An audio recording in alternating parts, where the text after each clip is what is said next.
L ನೀನೋ ಬಗ್ಗೆ ನೇರವಾಗಿ ತಿಳಿದುಕೊಳ್ಳೋಣ. ಇದು ತುಂಬಾನೇ ಆಸಕ್ತಿದಾಯಕ ವಿಷಯ. ಹಾಗೆ ಶುರು ಮಾಡುವ ಮುನ್ನ ಇಂತಹ ಮತ್ತಷ್ಟು ಅದ್ಭುತ ಮಾಹಿತಿಗಳಿಗಾಗಿ ಆರ್ಎಫ್ ಸ್ಟಡೀಸ್ ಸೆಂಟರ್ ಯೂಟ್ಯೂಬ್ ಚಾನೆಲ್ಗೆ ಸಬ್ಸ್ಕ್ರೈಬ್ ಆಗುವುದು ಮರೆಯದಿರಲಿ. ಓಕೆ, ಈಗ ನೇರವಾಗಿ ವಿಷಯಕ್ಕೆ ಧುಮುಕೋಣ. ಹಾಗಾದ್ರೆ ಈ ಎಲ್ ನಿನೋ ಅಂದ್ರೆ ನಿಖರವಾಗಿ ಏನು, ಇದರ ಹಿಂದಿನ ಅಸಲಿ ಅರ್ಥ ಏನು ಅನ್ನೋದನ್ನ ಮೊದಲು ನೋಡೋಣ. ಸರಳವಾಗಿ ಹೇಳ್ಬೇಕೆಂದ್ರೆ ಎಲ್ ನೀನೋ ಅನ್ನೋದು ಉಷ್ಣವಲಯದ ಪೆಸಿಫಿಕ್ ಸಾಗರ ಪ್ರದೇಶದಲ್ಲಿ ಕಂಡುಬರುವ ಒಂದು ವಿಶೇಷವಾದ ನೈಸರ್ಗಿಕ ವಿದ್ಯಮಾನ.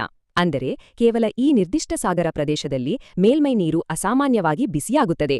ಇದು ಕೇಳಲು ಚಿಕ್ಕ ಬದಲಾವಣೆ ಅನ್ನಿಸಬಹುದು, ಆದರೆ ಇದರ ಒಟ್ಟಾರೆ ಪರಿಣಾಮ ಬಹಳ ದೊಡ್ಡದು. ಸರಿ, ಈಗ ಇದನ್ನ ಪ್ರಸ್ತುತ ವಿದ್ಯಮಾನಗಳಿಗೆ ಅಂದ್ರೆ ಈ ವರ್ಷದ ಆಗುಹೋಗುಗಳಿಗೆ ಹೋಲಿಸಿ ನೋಡೋಣ. ಈ ವರ್ಷ ಇದರ ಪ್ರಭಾವ ಹೇಗಿದೆ ಅನ್ನೋದು ತುಂಬಾನೇ ಮುಖ್ಯ. ಇಲ್ಲಿ ಗಮನಿಸಬೇಕಾದ ಒಂದು ಮುಖ್ಯವಾದ ಅಂಶ ಇದೆ, ಅದೇ 3ರಿಂದ 4 ವರ್ಷಗಳು. ಹೌದು, ನೈಸರ್ಗಿಕವಾಗಿ ಈ ಎಲ್ ನಿನೋ ಘಟನೆ ಪ್ರತಿ 3ರಿಂದ 4 ವರ್ಷಗಳಿಗೊಮ್ಮೆ ನಡೆಯುವ ಒಂದು ಸಂಪೂರ್ಣ ಸಹಜವಾದ ಪ್ರಕ್ರಿಯೆ. ಆದ್ರೆ ಅಸಲಿ ಕಥೆ ಇರೋದೇ ಇಲ್ಲಿ.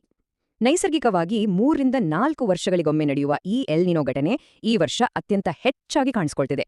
ಹೌದು, ಈ ಬಾರಿ ಇದರ ತೀವ್ರತೆ ತುಂಬಾನೇ ಜಾಸ್ತಿ ಇದೆ.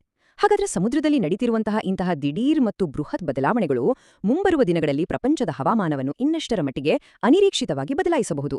ಯೋಚನೆ ಮಾಡಬೇಕಾದ ವಿಷಯ ಅಲ್ವಾ?